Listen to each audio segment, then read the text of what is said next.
माता सीता की संपूर्ण जीवन कथा। रामायण के प्रेरणादायक पात्रों की श्रृंखला में आज हम बात कर रहे हैं माता सीता की, जो सिर्फ एक रानी नहीं बल्कि त्याग, धैर्य, शक्ति और आदर्श नारीत्व की प्रतीक है।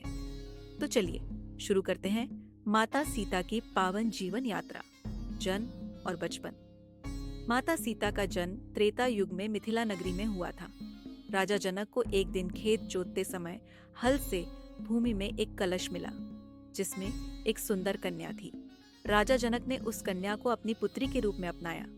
चूंकि वह कन्या धरती से उत्पन्न हुई थी, इसलिए उनका नाम पड़ा सीता, यानी हल की नोक से उत्पन्न। उन्हें भूमि पुत्री और जानकी भी कहा जाता है। स्वयंवर और विवाह। माता सीता बचपन से ही अत्यंत सुंदर, बुद्धिमान और तेजस्विनी थी। जब उनके विवाह का समय आया तो राजा जनक ने एक स्वयंवर का आयोजन किया। शर्त थी, जो भी शिव धनुष को उठाकर उसे तोड़ेगा वही सीता से विवाह करेगा। शिव धनुष को न कोई राजा न कोई योद्धा हिला सका, लेकिन जब प्रभु श्री राम ने धनुष उठाया तो वह सहजता से टूट गया। इसी के साथ माता सीता और श्री राम का विवाह संपन्न हुआ। यह विवाह केवल दो आत्माओं का नहीं, दो मर्यादाओं का मिलन था: वनवास और रावण द्वारा हरण। राजा दशरथ की एक प्रतिज्ञा के कारण श्री राम को 14 वर्षों का वनवास मिला। माता सीता ने अपने पति धर्म का पालन करते हुए वनवास में श्री राम के साथ जाने का निर्णय लिया। वन में रहते हुए रावण ने मारीच के माध्यम से माया रची, और जब श्री राम और लक्ष्मण दूर हुए, रावण ने माता सीता का हरण कर लिया। उन्हें अशोक वाटिका में कैद किया गया, जहां उन्होंने रावण के हर प्रलोभन को ठुकरा दिया और अपने सतीत्व की रक्षा की।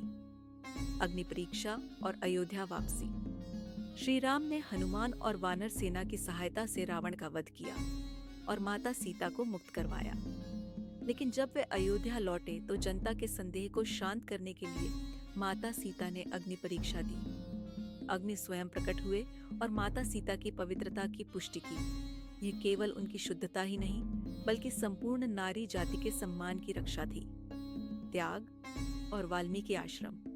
समय बीता, लेकिन अयोध्या की प्रजा के मन में संदेह फिर उठ खड़ा हुआ। मर्यादा पुरुषोत्तम श्री राम ने राज्य धर्म निभाते हुए माता सीता को पुनः त्याग दिया। माता सीता गर्भवती थीं और उन्होंने आर्षि वाल्मीकि के आश्रम में शरण ली, जहां उन्होंने 2 पुत्र लव और कुश को जन्म दिया और उनका लालन पालन किया। लवकुश तेजस्वी, धर्मनिष्ठ और पराक्रमी बने। अंतिम निर्णय: धरती में विलीन होना।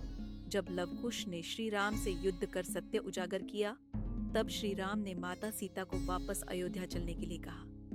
लेकिन माता सीता ने पृथ्वी माता से आग्रह किया कि यदि वह सती हैं, तो धरती उन्हें अपनी गोद में समा ले। धरती फटी और माता सीता उसमें समा गई। यह दृश्य न केवल एक माँ का बल्कि एक देवी का, एक नारी के आत्मसम्मान का प्रतीक बन गया। माता सीता का जीवन केवल एक कथा नहीं, एक आदर्श है जो हमें सिखाता है कि सच्चा बल बाहरी नहीं, भीतर से आता है। उनका जीवन हर युग की नारी को यह प्रेरणा देता है कि वह कमजोर नहीं बल्कि सबसे बड़ी शक्ति है। अगर आपको यह वीडियो पसंद आया हो तो इसे जरूर लाइक, कमेंट और शेयर करें। जय सिया राम।